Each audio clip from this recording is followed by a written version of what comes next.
arkaan kalamaan annagoo iskumaana maxaa loo arki waayey aryaha iskumaan naga dhigaya mahmaahyaaba jirta la yidhaahdo maan dad waa mudacyo afka hore warnimada adduunyada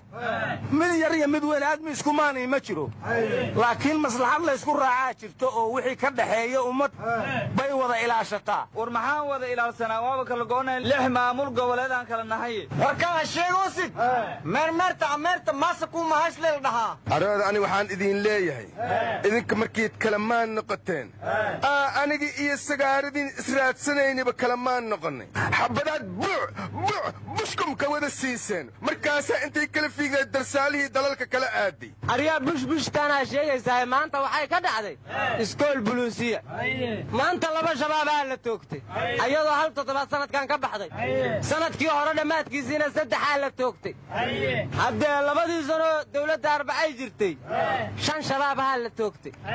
marka haddii la dhihi jira madaxweynuhu toogashada ma saxiixo waa beenowday waana isi soo caanbaxshay oo kaali qaraxa oo abatay camal loo buubuubaayo waxaas u joogsa waayaba 2 sano dhalatoo dhammaato maa 5 shabaab la dilay shidda waa idin haysataa wallaahine maalin walba haddii 5 laga dili lahay shabaab mar hore la alahaayeen caawahee aryaadhaha shabaabkaasaan ku keenay wiil shabaab ahaa amiirkiisu wuxuu u sheegay inuu xala ku riyooday asagoo shahiiday oo jinnada dhex dabaalahaya kadibna igaarkii shabaabka ay habartiyow inuu tago wuxuu u sheegay in amiirkiisu ugu riyooday asagoo shahiiday oo jinnada dhex fadhiya waxay tiri waa fiican yahay oo cawadiya in la seexday subaxina ka kacday waxay tiri maandhahay waxaan ku riyooda adiga iyo amiirkaaga oo in shahiiday jinnada dhex fadhiya kadib wiilkii in soo baxow amiirkiisa inuu yimid oo wuxuu yiri habartay waxay ku riyoota aniga iyo adiga oo in shahiidnay jinnada dhex qoqotoodna kadibna amiirka wuxuu yiri shaqfir oo yur habarta riyadeera wax kama jiraan waana murtadad ee dib dambayay iigu riyoonin oo yiri wiilkii mugaas asna wuxuu yiri adiguna amiir dib dambaha iigu riyoonin war amiirka ilmaha jinnada ugu riyoonayo asaga uma socdo miya anu waxaan dhiilahaa ninka sheeka ibliis intuu shaaraca keenay shacabkeenna wareegsay qarankeenna shideeyey qoryo shiisla u dhiibay isku shiisha u sheegay badana shiddadiisu ilaahow naga shaafi war waxaan maqli jiray shilka iyo shiish miyaan naqin sharuurkaynaan shusuba jirne war shabaab shuruur ma qaataan sirkabaad ay ula baxeen warnimada war ma haysaane maanta 22 musharaxa oo u tartamaysa madaxweynenimada Puntland baa baarlamaanka la hadashay cabdiweli gaasoo ka mid ah wuxuu yiri Puntland 5 sano tagtay waxaan gaarsiiyay daruuraha haddaad mar kale i doorataan dayaxaan geynaya soolna waa xoraynaya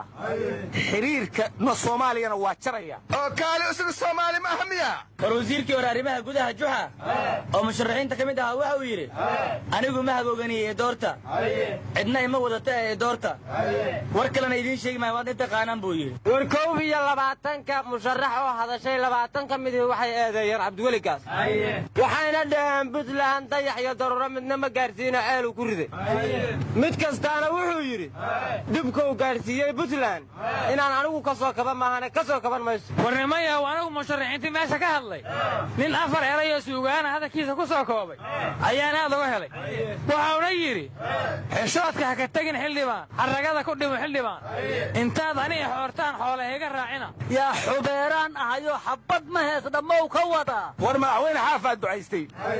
wuxuu yiri ilaahu cabdiweli gaas annagoon u baahnayn adaa noo keeno nugu karbaashay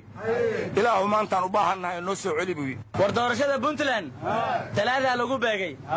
cabdiweli gaasna waxa uu yiri doorashadaanu arbaca dhici mayso waa mid xor ah arbaca haday dhici lahayd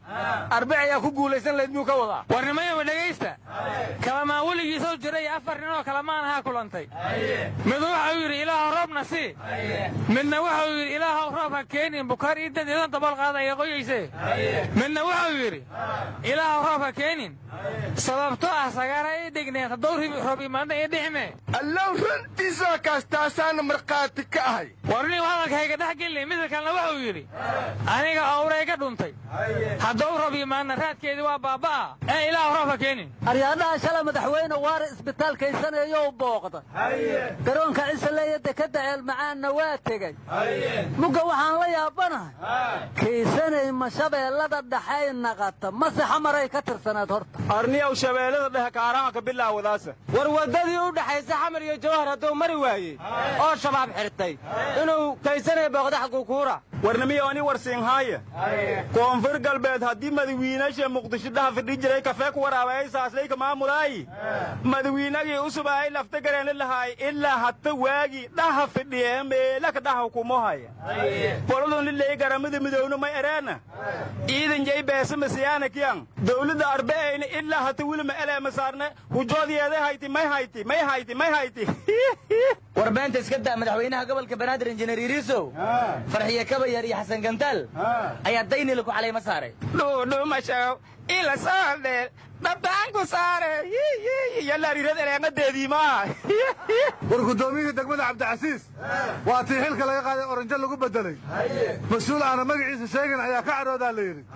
xilkiina waa lagu soo celiyey guddoomiyihii degmada holwadaagne isna markii xilka laga qaaday mas-uul kalaa cadhooday isna waa lagu soo celiyey marka guddoomiye aan lahayn mas-uul u cadhoodo sidii kii yaaqshida u baxayaa loodii la xirxirayba weli xildhibaan soo daaya ma helin war oranjo haddii cabdicasiis laga soo celiyey xamar shajabaa lagu maslaxeeyey nimayo waxaan igu cosahaa xamar weyn gadoomiyi mala garoob waaye markaana lii aroosiyo war wasiirka hore arrimaha gudaha xildhibaan odawaa wuxuu yidhi galmudug masruufkii waa laga goostay khilaafka siyaasadeedna in dadka loo cunaqabateeyo maaha mashaariic badan oo bulshada wax u taraysana waa laga joojiyey marka madaxda dalka xukuntaa galmudug ay ka soo jeedahay mustaqbalka hadday rabaan inay xildhibaannimo looga soo doorto cunaqabataynta ha ka qaadeen war madaxweynihii gaabon waa la afgambiyey militariana waddankii la wareegay war wasiirkii gaashaandhigga ingiriiska shala hargeysa ka degey war baa ka dhashay waxaa la yidhi waayahan waddan xoog loo waxtaraannu ahayne waanagii yu'ankii wakiilkii u dambeeyey waraaqdiisa u geyne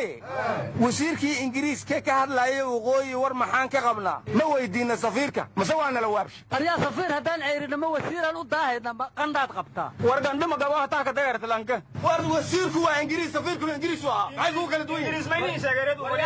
waryaada dalkiinna u shaqaysta waa la dilaa waana la ceebaa waa la dilaa waryaab ilaahay ka cabsan jooji naga tag abaara tage